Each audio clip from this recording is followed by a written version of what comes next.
Hello বন্ধুরা, শুভেচ্ছা জানাচ্ছি নদিয়া জেলার একটি অন্যতম শহর শিমুরালী থেকে। আপনি কি জানেন পশ্চিমবঙ্গের এক প্রত্যন্ত গ্রামে রয়েছে ব্রিটিশ আমলের এক বিস্তৃত বাংলো, যেখানে একসময় ইংরেজ সাহেবদের আনাগোনা ছিল। এটি হলো সেই শিমুরালী সিপিটি, যেটি ছিল কলকাতা পোর্ট ট্রাস্টের অধীনস্থ এক ঐতিহাসিক স্থাপনা। আজ আমরা জানবো এর ইতিহাস, রহস্য এবং বর্তমান অবস্থার কথা। চলুন সেই সিপিটির উদ্দেশ্যে যাওয়া যাক। পশ্চিমবঙ্গের নদিয়া জেলার শিমুরালী একসময় ব্রিটিশ শাসকদের অন্যতম বাণিজ্যিক কেন্দ্র ছিল।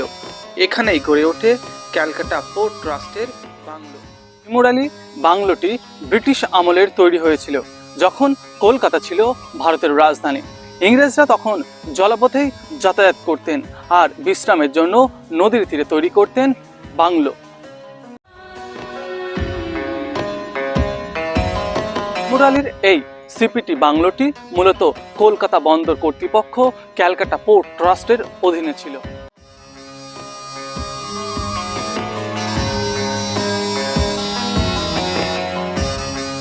ব্রিটিশ শাসন আমলে এটি ছিল নদীপথে চলাচলকারী ইংরেজ ব্যবসায়ী ও সরকারি কর্মকর্তাদের বিশ্রামাগার। ছিল ইংরেজ সাহেবদের বিশ্রাম কেন্দ্র ও ব্যবসায়িক কাজের স্থান। এই বাংলোর কাছাকাছি ছিল ব্যস্ত এক নৌবন্দর, যেখানে ব্রিটিশদের পণ্য ওঠানামা করত। অনেক ঐতিহাসিকরা মনে করেন এটি নীল চাষ ও ব্যবসার সাথে এই বাংলোটি যুক্ত ছিল। 18 শতাব্দীতে ব্রিটিশ ইস্ট ইন্ডিয়া কোম্পানি যখন বাংলার কৃষকদের উপর জোরপূর্বক নীল চাষ চাপিয়ে দেয়, তখন এই শিমুরালী অঞ্চল ছিল অন্যতম গুরুত্বপূর্ণ কেন্দ্র। এখানকার সিপিটি বাংলোতে ইংরেজ সাহেবরা বিশ্রাম নিতেন এবং কাছাকাছি নীল কুঠিগুলো পরিদর্শন করতেন।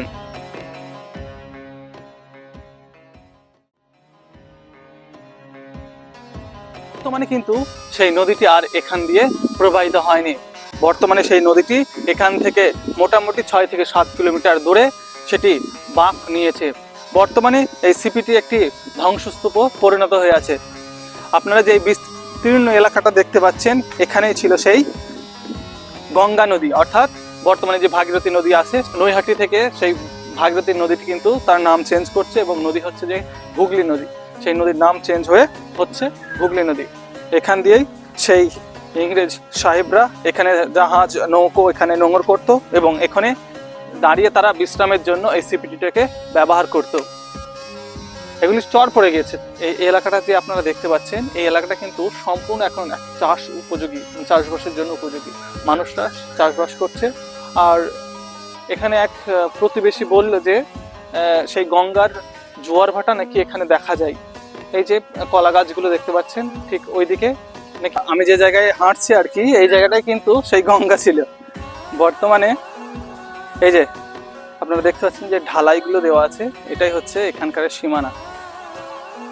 আর এই যে এই ধান লাগানো আছে দেখতে পাচ্ছেন, এটাই হচ্ছে সেই গঙ্গার এখন পুরোপুরি একদম একটা মৃত গঙ্গা হয়ে গেছে, অর্থাৎ এখানে আর কোনো জলও নেই, আর কোনো স্রোতও নেই।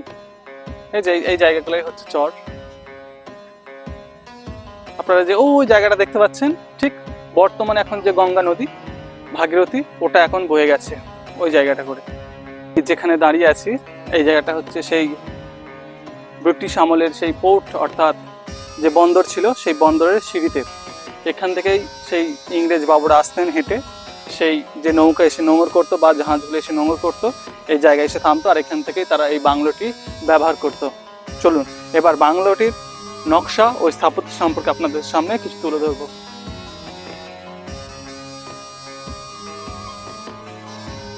এই বাংলোটি ব্রিটিশ স্থাপত্য শৈলীতে তৈরি।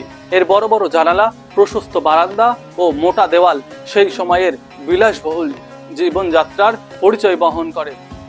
শিমুরালী সিপিটি শুধু একটি পরিত্যক্ত ভবন নয়, এটি বাংলার ইতিহাসের এক গুরুত্বপূর্ণ অংশ। ব্রিটিশদের শাসনের এবং এক সময়কারের জমকালো বাণিজ্য কেন্দ্র, সবকিছুই একসাথে বহন করছে এটি।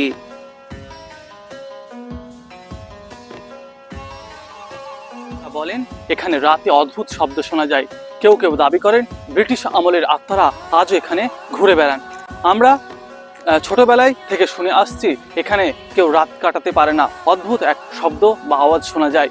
এই জায়গাটি সত্যি এক রহস্যময়। কেউ কেউ বলেন এখানে কোনো গোপন সুড়ঙ্গ ছিল যেটি কলকাতা বন্দরের সাথে সরাসরি যুক্ত ছিল। শোনা যায় নীল চাষ তদারকির জন্য বিখ্যাত নীলকর হ্যারি ম্যাকেঞ্জি, উইলিয়াম জেমসন এবং চার্লস টমাস এই শিমুরালির বাংলোটিতে আসতেন। এছাড়াও বিভিন্ন স্থানীয় জমিদারদের সঙ্গে ব্রিটিশ নীলকরদের বৈঠকও হতো এইখানেই। এই বাংলোটির স্থাপত্য এখনও ব্রিটিশ আমলের গৌরব বহন করে। একসময় এখানে ছিলেন উচ্চপদস্থ ব্রিটিশ অফিসার, নীল ব্যবসায়ী এবং জমিদাররা। এর মধ্যে উল্লেখযোগ্য ছিলেন রবার্ট ক্লাইভের দূত লর্ড অ্যান্ডারসন। এই জায়গাটি একটি পিকনিক স্পট হিসাবে ব্যবহৃত হচ্ছে। শীতকালে বহু মানুষ এখানে আসে, তবে এটি সংরক্ষণ করা খুবই জরুরি, কারণ এই স্থাপনাটি আমাদের অতীতের এক সাক্ষী। যদি সরকার ও স্থানীয় প্রশাসন উদ্যোগ নেয় তবে এটি একটি গুরুত্বপূর্ণ পর্যটন কেন্দ্র হতে পারে।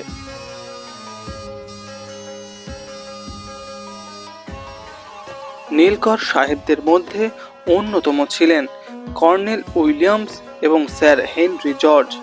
শোনা যায় শিমুরালির এই বাংলোটিতে তারা নিয়মিত আসা যাওয়া করতেন। তৎকালীন সময়ে এখানে বিশাল একটি অতিথিশালা ছিল, যেখানে ইউরোপীয় ব্যবসায়ীরা থাকতেন। ইংরেজ অফিসাররা তাদের বাংলোটি কত সুন্দরভাবে সাজিয়েছিল। আরাম আয়েশের কোনো ত্রুটি যে রাখেনি তা এই বাংলো দেখলেই বোঝা যায়।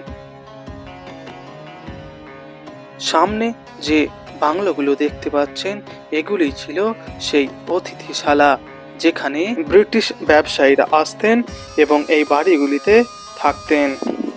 সামনে যে ঘরটি দেখা যাচ্ছে এটি হলো সেই ইংরেজ সাহেবদের রান্নাঘর। রান্নাঘরের ভিতরের দৃশ্যটি আপনাদের দেখাতে চাই। চলুন রান্নাঘরের ভিতরের অংশটি দেখা যাক। এই হচ্ছে একটি রান্নাঘর, যেখানে দুটো উনুন এবং একটি দীর্ঘ জানালা রয়েছে এবং পাশে রয়েছে কিছু ছোট ছোট তাক। কিন্তু কালের বিবর্তনে এই ঐতিহাসিক স্থাপনাটি হারাতে বসেছে তার গৌরব।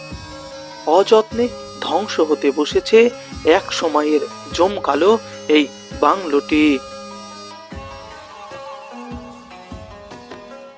স্থানীয়রা দীর্ঘদিন ধরে চাচ্ছেন এই বাংলোটির সংরক্ষণ। অনেক পর্যটকও এখানে আসেন, কিন্তু সঠিক রক্ষণাবেক্ষণের অভাবে এর ঐতিহাসিক গুরুত্ব হারিয়ে যাচ্ছে। এই ঐতিহ্য সংরক্ষণ করা কি আমাদের দায়িত্ব নয়? কমেন্টে জানান আপনার মতামত। ভিডিওটি ভালো লাগলে লাইক দিন, শেয়ার করুন।